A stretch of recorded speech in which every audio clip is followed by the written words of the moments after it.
I spent a couple decades working in the healthcare industry and really started to observe the mass illness that plagues our country. And I just couldn't pinpoint, like, why are these young people getting sick? It didn't make sense to me.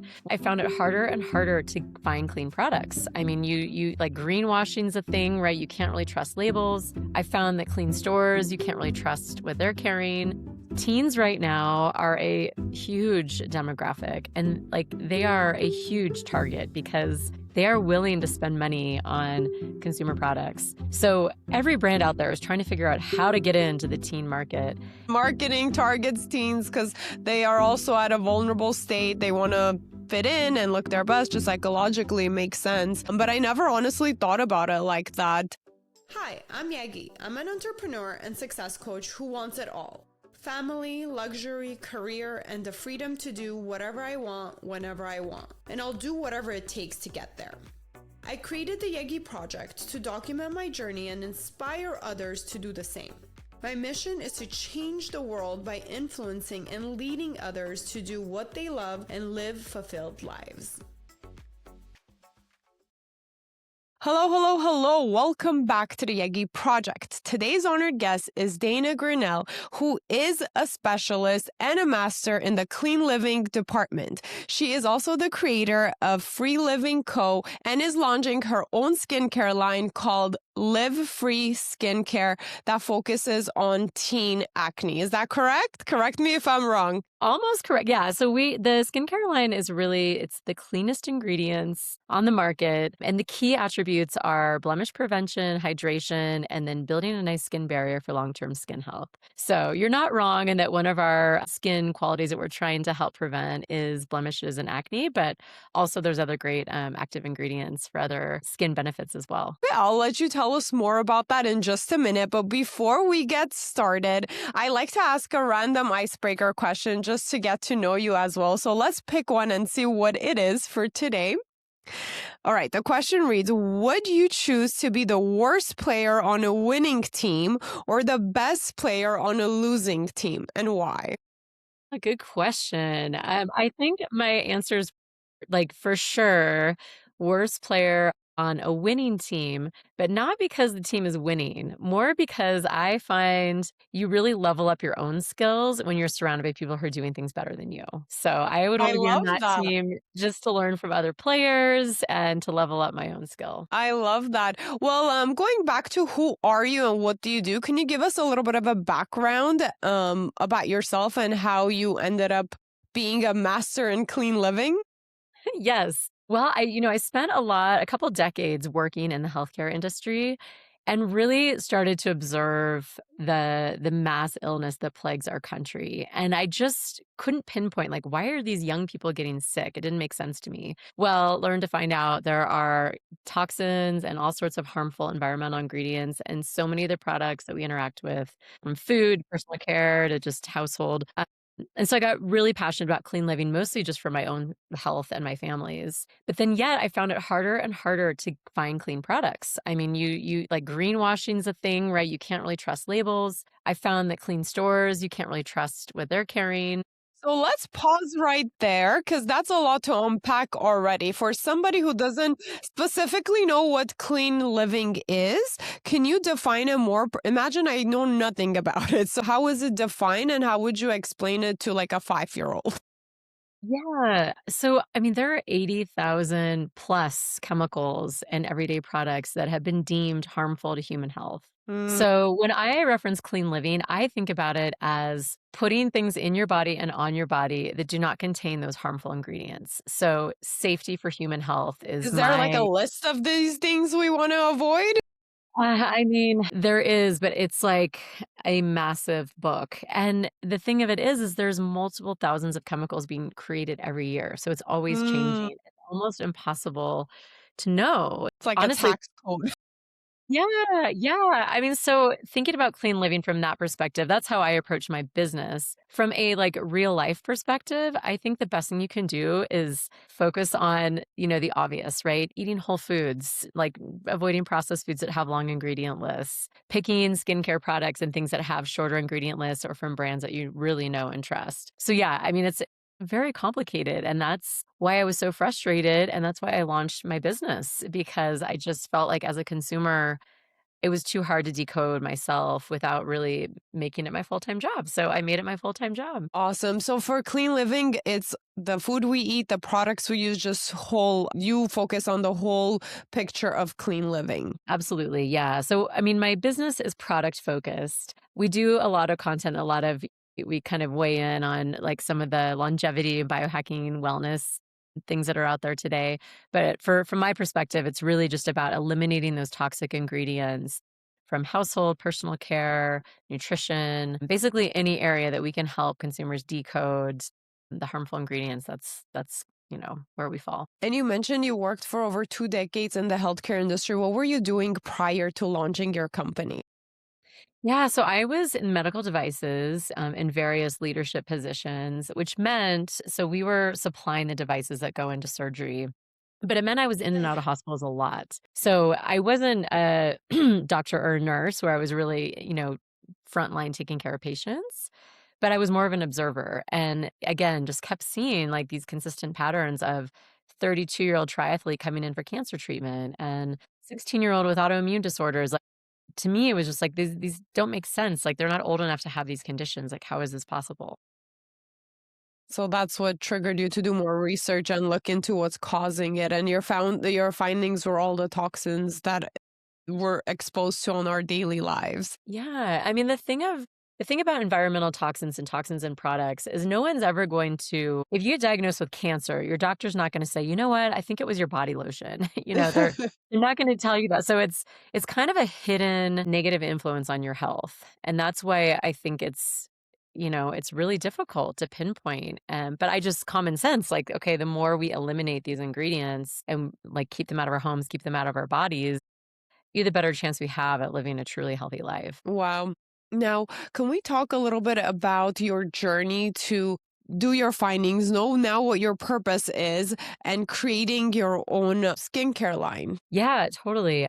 So the company was really launched. I had a laundry detergent incident. I had a laundry detergent that I thought was clean that leaked in my car, turned this crazy color, and I just thought, oh my gosh, this is not good. Looked it up. Sure enough, it was very toxic, and that was kind of the straw that broke the camel's back. I'm like, okay, that's it. I'm starting a business. I'm going to help people so they don't have these instances where they think something's clean and it's not. So in curating the Free Living Co marketplace, or a modern clean living marketplace is what we call ourselves. So we have a wide variety, like broad spectrum of categories. I have teen kids, and my daughter gave me a list of skincare brands that she wanted me to carry. She's like, my friends want you to carry it so they can come in and use your testers. And I couldn't believe what I found. I found that either the ingredients were wildly inappropriate for young skin, or they had all sorts of harmful ingredients, endocrine disruptors, cancer-causing ingredients, those types of things that actually break down your skin barrier, which in the teen years is really when you're trying to build your skin barrier. So that's what prompted me into, I mean, I almost felt like a responsibility to create Yeah. something that was truly clean.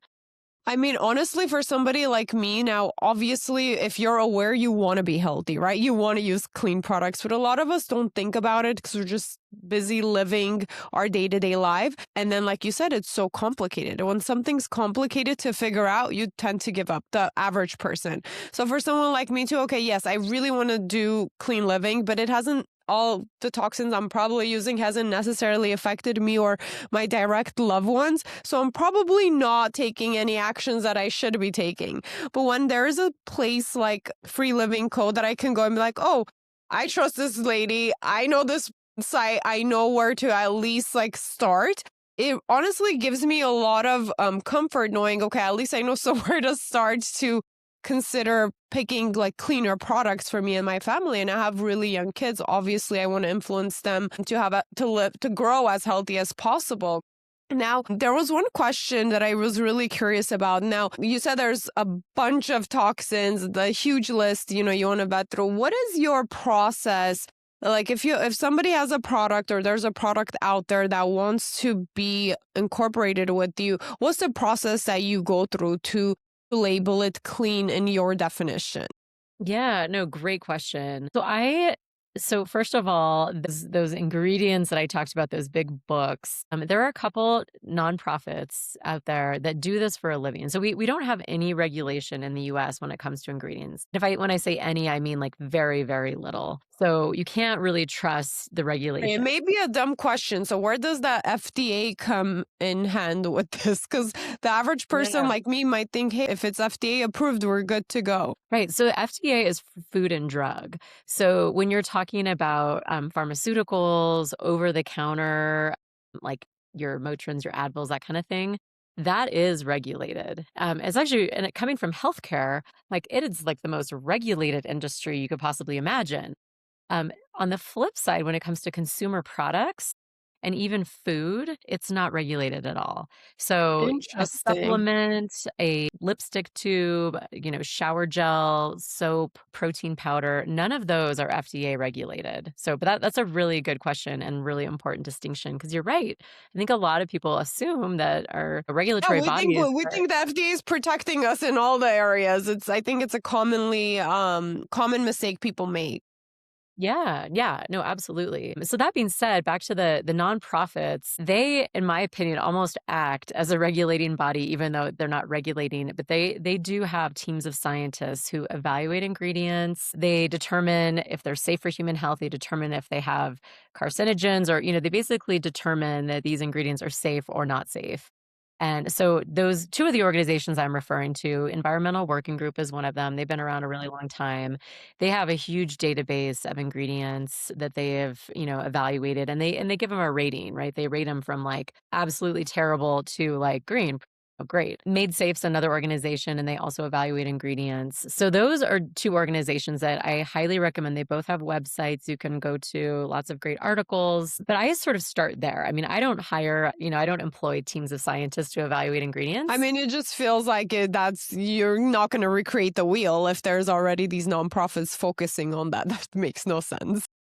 Exactly, exactly. So that's kind of where I start. Both of those organizations have verification programs. So they will tell you, yes, this product is EWG verified or this product is made safe certified. Now, there is a little, for full disclosure, those verifications do cost money. So it's not just say that if you don't have the verification, you're not clean. That's not, so, and Yeah. we have lots of products in our marketplace that are made safe certified, EWG verified, but we also have lots of products that don't have those verifications. They might be a smaller brand, budget wise, they may just not want to have that verification. But they also, so EWG in particular does evaluate products that are not EWG verified. So you can also go in, even if it's, a non-verified product, you can go in and see where it ranks according to Yeah, what their research. information they have on there for that specific product. Yeah. That's So great. that's That's kind of great where to we. know. Honestly, those are new things to me, and I am in the industry, but certain things, there's just so much you can learn on the daily basis. So thank you so much for sharing that with me and my audience. Of course. Yes. Now, we talked about teen beauty, and you said teen beauty has been treated as disposable in the past. For people and the planet, what does that look like in real life, and what's the cost of it? Yeah, I mean that quote, I know that quote has been written in a lot of places, and it sounds super harsh, but if you really think about it, it kind of is. I mean, teens right now are a huge demographic, and like they are a huge target because they are willing to spend money on consumer products. So every brand out there is trying to figure out how to get into the teen market. And the Well, problem yeah, is. that's where people can get influenced the most because their brains aren't perfectly developed yet, and marketing targets teens because they are also at a vulnerable state. They want to fit in and look their best, just psychologically makes sense. But I never honestly thought about it like that. I know even, for example, credit card companies do, that's where they focus as well. They start very young, but I never even thought about the skincare product doing the same. Yeah, tell me your findings and what advice you have for parents who do have teens. Yeah, I mean, first of all, a lot of the brands that target teens come from a handful of huge companies. And those companies are driven by the bottom line, right? They care about their profit margin. And unfortunately, the ingredients that they're putting in these products are cheaper ingredients, synthetic ingredients. They are not taking into account the health of that human being as their top priority, right? They're trying to get fancy marketing out there really cool branding, and the product is maybe secondary. And I'm generalizing, broadly here. Yeah. So that was really the gap I saw is like, listen, these teens right now, they're at a vulnerable age. They're listening to influencers. They're doing what their friends are doing. And there's nothing out there for them that's like, to my standard of super clean. And it is, it does cost more. And this We've is for had makeup or skincare or both? so right now we've started with skincare. Makeup's actually a very complicated category in the clean world. As you can imagine, all those tints, all the ingredients there. So not to say I won't go there at some point, but I really wanted to start with skincare. And also, this hold on the notion of like disposable products and consumerism, sticking to like a somewhat simplified routine is really beneficial, especially at that young age. So we're trying to create like really Less is quality. more. Yeah, yeah, and if you get, really quality, super clean products, like, you don't need 15 steps, right? So that's kind of what we're trying to tout, and also, like, that idea of beautiful skin being and to some extent, your makeup, right? Yeah. Now, of course, teens are also always on a budget compared to adults who are working. Now, what does the cost? Because you said, of course, good, clean products are going to be at a higher cost. What does that look like compared to, let's say, a drugstore moisturizer? Yeah, I mean, that is one of the biggest challenges that I went into this really wanting to make it as price conscious as possible and making it as accessible as possible because we are sourcing ingredients from outside the US. Our packaging is really cool. It looks and feels and performs like plastic, but it's fully biodegradable. It like home compost in 16 weeks. And those things, unfortunately, right now today, I do think it will change over time as consumers demand cleaner ingredients and cleaner products. The price will come down, but for now, it is more expensive. So our 3-part set, which should last 3 to 4 months, right now retails at $99, which some people may feel like that's a little bit of a sticker shock compared to a drugstore. Well, We three, do 4 months, if you break it down 3, 4 months, it may not be as bad. Like to me, it doesn't sound that bad if you break $100 3, 4 months. I think with the little items that people pick up along the way, it does add up to that. So as a package, I don't know, it sounds reasonable to me. Yeah, well, I'm so happy to hear you say that. And, I've gotten, the gamut of commentary on the pricing, but the I mean, fact but we all do know bottom line is you do get what you pay for most of the time, I want to Yeah. say most of the time. But obviously in the long run, if a product is avoiding any sort of cancers, to be very the worst case scenario, I think it's worth investing in. Even if you're budget friendly, like you said, you may want to do few items compared to many that are not good for you, but save that budget and buy 1 or 2 products that are actually going to do good for you in the long run.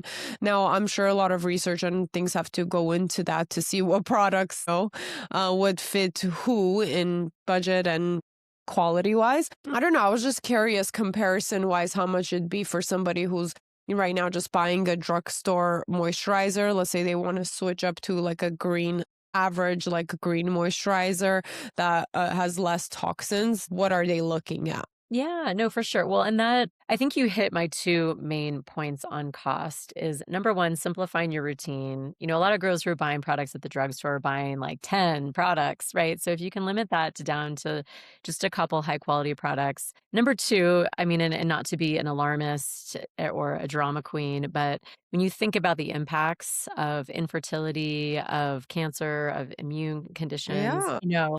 those cost a lot of money. So, like, if we or if the goal It here is to does in limit the our long run. It really, really does. And honestly, I'm at an age group or like from 5 years ago until now, everybody's trying to have kids and babies. And so many people, more than 50% of people in my close group are or did have issues with getting pregnant, which is so shocking. Like that was unheard of before. I mean, maybe not unheard of, but it was way less. So something is causing it, Yeah. something in our lifestyle. Totally, totally. Well, and just one final mention on cost. We've built an ambassador program. The ambassador program is mostly focused on in-person activities. So girls don't have to be on social media. It's mostly about sharing what you're learning about clean beauty and products with your friends in person, and they can earn free products. So if cost is a concern, anyone's welcome to join our ambassador program, and they can actually spread the word, help their friends out, and earn free products and get the product at no cost. So That's that's kind awesome. of That's our a great option. accessibility, effort there just to make sure that anyone who wants it can get it. Awesome. So let's talk about sustainability next. So sustainability in beauty can feel like a marketing buzzword. What's actually meaningful versus performative? And how did you design your packaging to genuinely like be better about it? Yeah, I mean, I think sustainability is like the word of the day, right? It takes Yeah, like but a what does couple of it really seconds. mean, right? What does it Yeah. really mean? Honestly, I've even heard things like, "Oh, even recycling doesn't really help. Like it's all I don't know, it's all a sham. It's just again the recycling companies don't really do anything with it. It's just a marketing thing." I don't know. I hear a lot of mixed messages. So what does genuine sustainability what is that in the packaging of beauty products? Yeah, I mean, I think you've nailed it. And it's very similar, very parallel to clean ingredients. My line with clean ingredients is impact to human health. My line with sustainability is impact to the planet. So plastic is a big problem right now, right? Number one, it's petroleum based. So whatever you're putting in it is going to be touching petrochemicals, which is not also like, where is that going at the end of life? And plastic, for the most part, as you alluded to, ends up in landfills. Even if it says it's recyclable, the chances of it actually making it through the recycling sort, ending up recycled is unlikely. And even if it does, recycled plastic is more volatile, and so it's actually more harmful to the product and also the process of recycling. It's not great for the environment either. You totally nailed it. It's what is real sustainability to me. It is absolutely minimizing or almost making neutral impact to the planet. So like I said before, the material that we've chosen to use, it's a polymer that they take a plant biomass and ferment it and turn it into this really cool product. It looks almost like I can actually show you. Yeah, let's see it. I mean, a lot of our listeners don't watch, but they can go on YouTube and see the full video version as well. Absolutely, come see our faces. Yeah, So, yeah, you can kinda see that it looks and feels like plastic. yeah. When you put it into a Doesn't look microbial. any different for our listeners. No, it doesn't. I mean, you can have it in a shower, on your countertop, and it's not It's gonna not going disturb to your melt sanitary. away. Yeah, exactly. But once you put it in a microbial environment, that's the key. So if it ends up in your home compost, industrial compost, even in a landfill condition, and even if it somehow ended up in a river somewhere, it will fully decompose or biodegrade into carbon dioxide and water. A lot of plant-based resins, they're finding that they're actually turning into a more microplastic type end life. So even if it's like a corn base or a sugarcane base, it may not fully biodegrade into carbon dioxide and water. This material does, and it's been Well, certified, and you can actually see on our website we have pictures of how it looks over time. So to me, that's well, that's very we're doing impressive. our best to really make it a zero impact to the planet effort. So you spoke about that, and some or a good portion of our listeners are entrepreneurs or are working on personal or business development. Now, as an entrepreneur, you take costs into consideration too. So you've chose the material to have your packaging for your products to better serve the planet. Now, what does that look like to your bottom line compared to, let's say, the average plastic container that holds the product? Yeah, I mean, that's a great question. Like I said before, unfortunately, right now, sustainability is more expensive. I mean, if you're just looking, Like double, triple, just to give a ballpark. this particular material is about 50% more. Yeah. A lot of beauty brands are using recycled plastic, which costs more than virgin plastic. So I would compare this material to recycled plastic. So not terrible. And to me, Still more costs. it's more cost. To me, it is totally worth it. Exactly. Yeah. We talked about all the all the reasons why more cost is okay and for an entrepreneur or for a consumer. So I think that's really important to keep in mind because we are also kind of programmed to be efficient or be like efficient cost wise in business or efficient budgeting in real life. But I think this podcast or this conversation we're having is really a good reminder. Be like, hey, but at what cost? Like, we're being efficient in our business or we're being efficient in our daily budget, like money wise, but at what cost in the long run for the planet or for ourselves? So I think that's, I'm really glad we're talking about it because we can all use a reminder.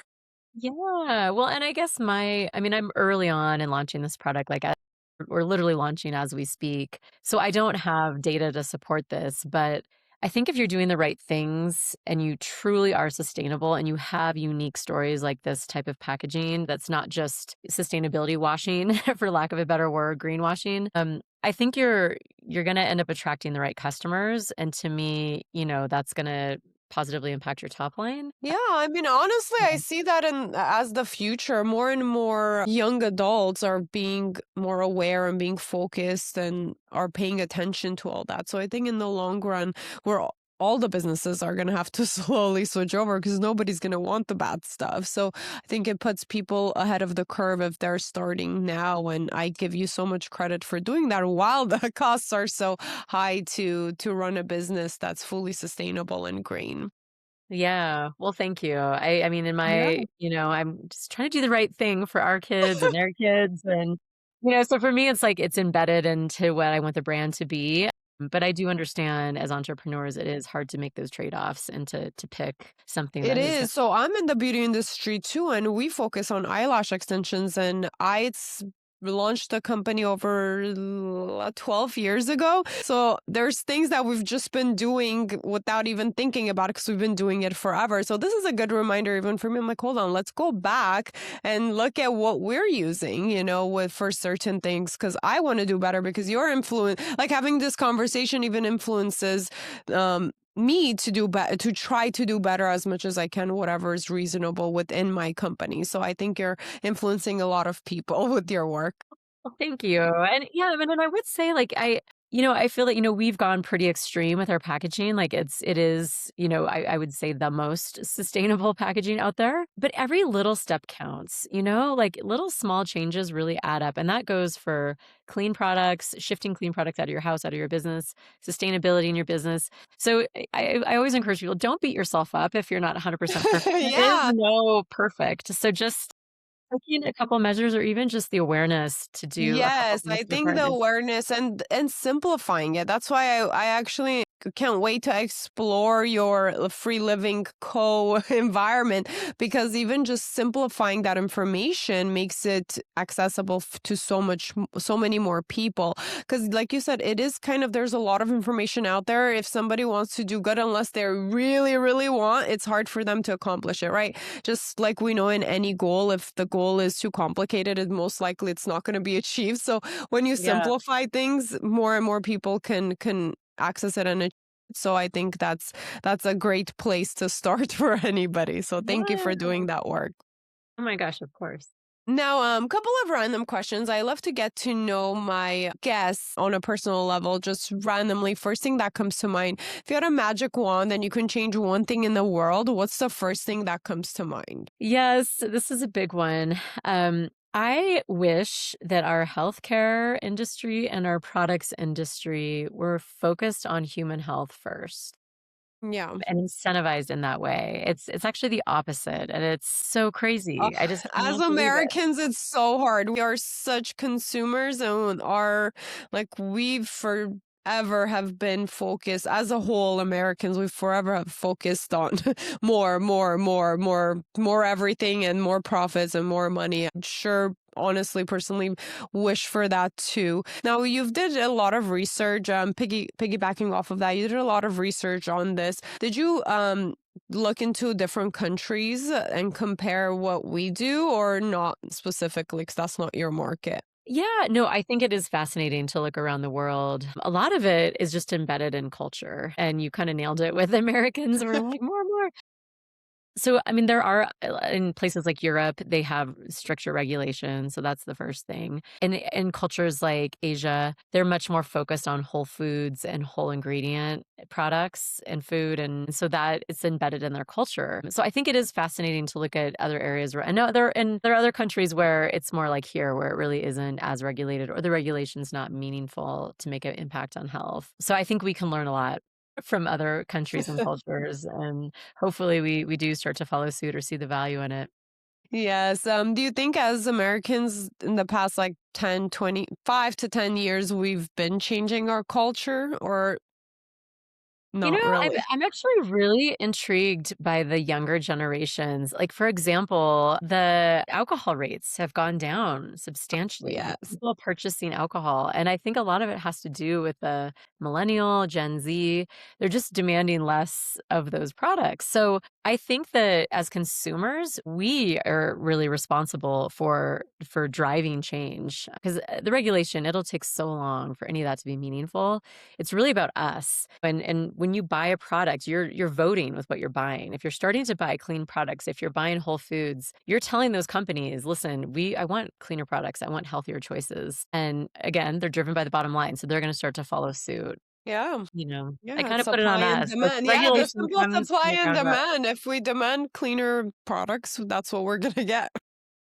Yeah, yeah, no, absolutely. So, we talked a little bit about your ambassador program. So, I know for you, community is important. Can you talk a little bit more about why that's important to you? Yeah, of course. So Live Free is the name of the skincare line, Free Living Co. They both have the words free. And it's really about authenticity, being who you are, not being swayed or influenced by what society has kind of come down on us and tried to pigeonhole us into as women, as consumers, as teens, whatever you identify as. I think a lot of that is like when you can build your community and you feel supported by the people around you in those efforts to be authentic and live free. I think that's where you really can grow and feel confident, and that's building community is everything. And in all the longevity studies out there, they talk about community being crucial, and the cultures that have really strong community are the ones that live the longest. So I think it's on so many I levels. did read about that studies. Yeah. It's exciting to know that you can apply it to a business through a program like ambassadors. That's the community you're building. Now,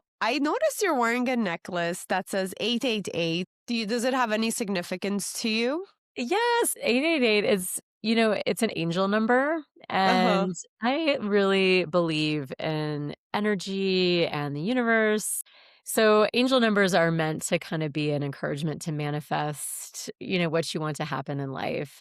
It's one of I carry this product in my store, so it's part, I'm kind of like half modeling the products, but I just love the idea behind it. And each angel number has a slightly different meaning. I've worn a Yeah. few different numbers, so 888 isn't necessarily like one that is like specific to anything in my life. It's more You like all the whatever. angel numbers for different things. But yeah, that's good. Yeah. It's exciting. I'm a big believer of energy too and all that stuff. So I was just interested to see why you chose the 888. Yeah, yeah. I think this particular angel number means like abundance and, bringing forward, bringing to life Yeah. what you want to Like happen. fortune, I believe it has to do with money as well, right? From Yeah, what I yeah. remember, I was listening to like an old teaching by some lady, and she was the one who kept on mentioning 888. So that I just remembered that interview from her. Yeah. Well, and that, I mean, you mentioned that a lot of your audience are entrepreneurs. And so I think everyone can relate to making big investments in your business. And for me, like the investment, obviously you want the output to at least cover the investment, but it's more about like investing in changing and positive change in the world. So really making that investment flourish in lots of ways, not just financial, but also like leveling up the beauty industry, making the planet healthier, those types of things. Awesome. So let's go back to talking about teens and acne because I know it's a big issue. I actually struggled with acne when I was a teen as well, and it caused me to have the worst insecurities back then. I remember my face was red all the time, and back then it was proactive. That was like the thing that was advertised all the time. So I still remember I would just use it all the time and it would agitate my skin. It would get more red. So, anyways, long story short, I know a lot of teens have that issue and it could cause so much insecurities, and causing the insecurity just makes you hold back from life. Try to focus on solving that problem for parents who do have teens or teens that are listening. What was your I know we talked about made safe certification. Can you piggyback off of that and tell us what that is and how can somebody focus on their skincare if they do have acne problems? Yeah, I mean, first of all, you have gorgeous skin, so, you would Thank you. never I don't know know what that you happened. It magically went away, honestly. I do remember it was a pill, I think a doctor had prescribed back then. So I think it was more hormonal, or I don't remember too specifically, Yeah, but it wasn't specifically just topical related, at least mine. yeah. I mean, acne is such a complex, it's hard to create like a one size fits all recommendation for teens struggling with acne. One thing I will say though that I think is fairly safe to generalize is that acne happens when your body is out of balance. So you alluded to hormonal changes. I mean, certainly that's a contributing factor. I mean, teens are going through a lot. There's a lot of stress in their lives with school and sports and dance and whatever they're involved in. It's really easy at that age to get thrown out of balance. So I think if Eh, you're a parent and you have a teen who's struggling with it, the number one thing is how can we create balance in their life? Making sure they're getting sleep, making sure they're recovering if they're a big athlete or a dancer, making sure their diet, like focusing on whole foods and drinking lots of Yeah, because water. also when they're busy on the go, it's so easy to eat junk and whatever's convenient right in front of you. 100%, 100%. So, like, if you can start with that baseline of trying to create as much balance as possible, making sure they have ways to cope if they're going through friend struggles or their emotions swing back and forth, like giving them tools like yoga, meditation, breath work, that kind of stuff. When you shift into skincare, I definitely advocate. I'm not bashing dermatologists here at all, but if you can start with a clean product routine before you go to those more aggressive interventions, it's worth a try. And again, you mentioned Made Safe certification. So our skincare line is the only one in the world with Made Safe certification, which means you can You trust that it spend a is. lot of money doing that research and making sure it's made safe. That's Yeah. exciting. So, really truly making sure that it is a clean, non-toxic regimen. That's number one. Also giving, a lot of teens, I interviewed a ton of teens when we were designing this line, and so many of them had like 10 products and like, I used this on this day and this didn't, like, it was just a mess. Like, so trying to keep to like a very simple, very specific routine and giving it a couple of weeks. Like, I think it takes, if you were to start using my product today, you're going to want to give it a few weeks before you can say, okay, this totally worked for my skin, or maybe it didn't work for my skin. And then, there are those people that just do need the dermatology intervention. But I just think if you can start with basics, create balance, super clean skincare routine, and don't underestimate things like hair products, laundry detergent. I mean, that all touches your skin. So don't forget Mm, about those products too. Helmets. There's a bunch of boys that come in. I have a little retail shop, and we've been able to clear up acne just by teaching them to clean out their helmet after football, after wow. because that's all bacteria and that goes directly on your skin. So kind of trying to implement those simple things, a clean skin routine, and then if push comes to shove and that isn't solving it, then the dermatology is obviously your next step. Awesome. Now, in life, I like to ask my guests, what are the top 3 lessons you've learned in life and in business? So you could list 3 for each that have influenced you as a person that somebody listening today can learn from. Yeah, I mean, I was always like really shy about, or I guess I just kind of went through the motions in my career. Like I went to college, I got a job with a company, I climbed the ranks in the company and just kind of kept going. And I didn't really understand what it meant to love and be passionate about your work until I left. So I think like the number one lesson in business is like pursue your passions. Like the money will come and you'll figure it out, right? It seems overwhelming at the beginning to try to, well, what am I passionate about? What am I going to do? How am I going to make that a business? Like try not to sweat the small stuff and just go forward with your passion and like things will figure themselves out. So I don't know, there's probably a few lessons embedded in there. Lately, I've really been learning about aligning with the right partners. I feel like producing a skincare line, there's so many different pieces of it, and finding the right partners is crucial, and I've had really good experiences, and I've had some suboptimal experiences, so I'm still learning that lesson and figuring that out, but I think that's really important. And Sorry, then getting follow-up question for that one. Yeah, Sorry to cut you off. So you no, you're said good. finding the right partners, which is important. We know, our relationships, if it's in business, personal life is super important. Those are the things that influence our lives or our businesses. Now, what are the things you look into when you're like characteristics when you're looking for the right partners? Yeah, I think trustworthiness is number 1. When it comes to trustworthiness, like, if something goes wrong, right? Like, if something for example, our packaging came across the ocean and there was, like, debris in it, which obviously is not great when you're trying to put skincare in it, and our packaging partner, I mean, they went to the end of the earth to decontaminate, sterilize, get the debris. I mean, they were like they covered all the costs, they took care of all the logistics, like, it was just they went above and beyond to make sure that this packaging was perfect for the skincare line. I mean, that's the type of partner I want to align with. Being able to trust timelines, being able to trust execution, being able to know that, with like a formulator that the ingredients that you're asking for are actually what's in the product, right? I've had so many beauty founders tell me that they've run into issues with that, where they'll just substitute an ingredient and not even tell them. And that's not great because like my alliance is to my consumer, my customers, and I want to make sure that Yeah, your name is on that bottle. You're yeah, the one who's gonna, represent that. So you want to make sure it's representing what you want it to represent. yeah, so, I mean, I think trustworthiness is number 1 because that covers so much, right? Like, timelines, costs, you don't wanna work with a partner that gives you 1 quote and then charges you double, like, that doesn't feel very good. That's not good for your No, business. yeah. So, yeah. Now, life lessons. I think what were the top 3 life lessons you've learned?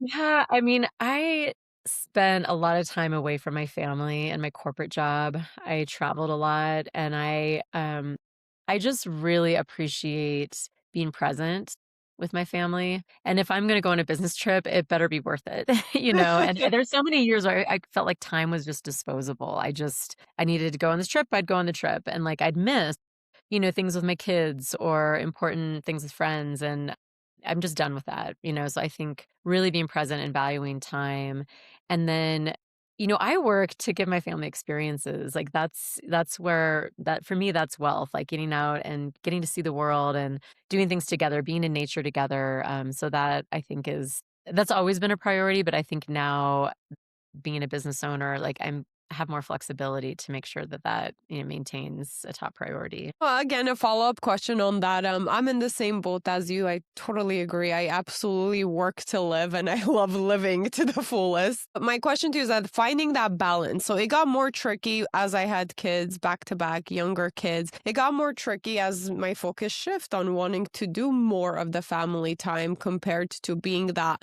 badass. I would do anything to grow my business, right? Your priorities shift. How do you maintain that balance so your business doesn't hurt? When do you have schedules? Do you have days? How do you balance that, I guess, logistically in order to make sure your business is attended to and also your personal priorities are met with kids and family? That's such a good question, and that's, like, the ongoing And I know challenge. there's no perfect way of doing it, but just curious, Yeah. how are you doing it?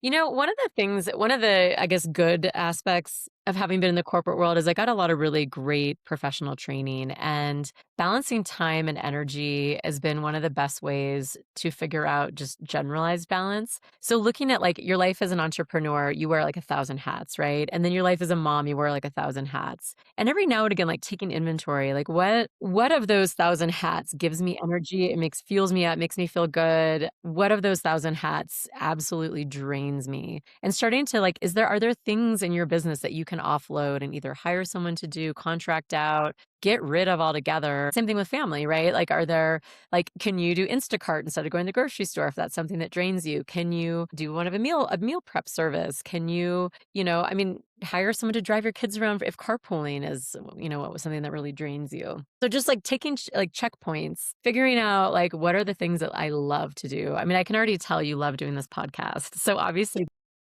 that's not something you're gonna get rid of, but other No, things in I your have fun business, with this. you've had, like, the most beautiful smile this whole time.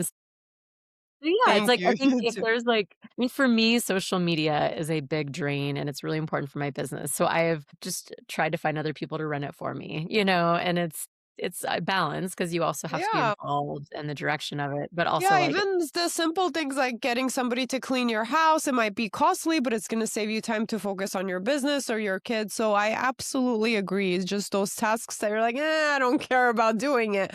Can we find a way to pay somebody else to do it for you if it's in personal or business, right? And that's where I'm sure the skills of, looking at your means and figuring out how to pass things on like you mentioned trust. I think that was also kind of hard for me in the beginning to trust people with certain things. yeah. I think that was a big challenge as an entrepreneur or even in the house to trust people with certain things at the house or certain things at the business. And I had to learn that, okay, just because this one person did not accomplish what I needed them to be doesn't mean that there isn't a different person that I could actually trust with that task. So I wanted to ask your experience with that. And you've worked in, corporate positions where you said leadership roles, so I'm sure you had practice with that. But how does that differ when it's somebody else's company versus your company or your household if you want to You pass things know, on with the trust? it is hard, and I think, with a big company, you have a different budget than when it's your own business. So it is hard. I mean, one thing that I have tried to do and is like in the corporate world, like if I needed to delegate a task or hire someone, like we just, we went to HR and asked for a new position and can we hire this person? What's it, with your own Easy. money and your own like sometimes those choices aren't an option. So I've also tried to think of like what can I double down on and what can I get rid of? Like social media, right? You can just get in the weeds on that. There's so many platforms, so many different avenues, and each one has its own algorithm, and it's like exhausting to figure out. Maybe instead of having four social media presences, you only have one, or maybe social media just isn't necessary in your business. Maybe you really focus on your newsletter or your website, So I think I'm trying to figure out where I can really sink energy and do a really good job in different areas and maybe kind of eliminate if I don't have the budget to hire someone to do it for me, like, Yeah. No, where that's can a I great just point. Yeah, I'm glad you brought that up. And I think what I also learned too is that 80/20 rule, right? So the 20% of the things we do in business also produces 80% of the profits or results. So I always am reminded of that when I want to do cajillion things, and social media is one of them too, because there's always new platforms, new things. You want to be active everywhere. That's what I remind myself. I'm like, remember, 20% of the things produces 80% of the results. Yes, Focus on those 20% instead of trying to do 100% of everything. And then, you're not doing a great job at like the 100%. tasks. I think that applies to your family too. I mean, we throughout I have 3 kids, ages 5 through 16, and, the older 2 kids, we had nannies, the younger kid went to daycare. I mean, but what I tried to do is when I picked them up, I was fully on, it was mom. Mhm. Like, we would do whatever, cook dinner together, go on a walk, go to the park, so I think it's easy to guilt yourself, like, "Well, I'm not a stay-at-home mom, I'm not with my kid all day long," and, like, I think that's okay, right? Like, it's more Yeah, it's the about quality. It's the quality of time that you give yeah, them. I absolutely agree. I rather the give them 80/20. 2 hours of my time a day that's like 100% present and quality with them, where we connect and do things together, compared to just slaving away with them for them 12 hours a day, and they don't get to see my face or have a conversation with me because I'm busy at doing the cleaning, for example. Yeah, no, exactly. Well, and I also think the kids benefit from having exposure to other people, right? Other kids, other adults, so I think Always busy. No. yeah, so I don't know, I love Yeah, your that analogy of balance. the 80/20 rule, and I think it applies to business and personal. Yes, yes. Well, we are running out of time. It's been such a pleasure getting to know you and picking your brain about your specialty. To close, can you please give us your last words of encouragement, and where can people find you and get access to the work that you do? Yes. So my number one word of encouragement to everyone is just give yourself grace, right? Like the world of clean living, parenting, entrepreneurship, it's like it's a lot. So just Give Can't be yourself some perfect. grace, pat yourself on the back, you're doing a great job. To find me, our website is freelivingco.co. That is our clean living marketplace. You can also find the Live Free Skincare line on there. And then we're most active on Instagram, and that is @_freelivingco. Awesome. Well, thank you so much again, Dana, for your time and all your knowledge. And to our listeners, thank you for tuning in. And until next time, bye. Thank you so much for having me. Thank you too. Thank you for listening. Please rate and review this podcast. Follow and engage with us on social media under the Yegi Project. And if you're interested in being a guest, email info@theyegiproject.com. And don't forget to subscribe so you don't miss out on any future episodes.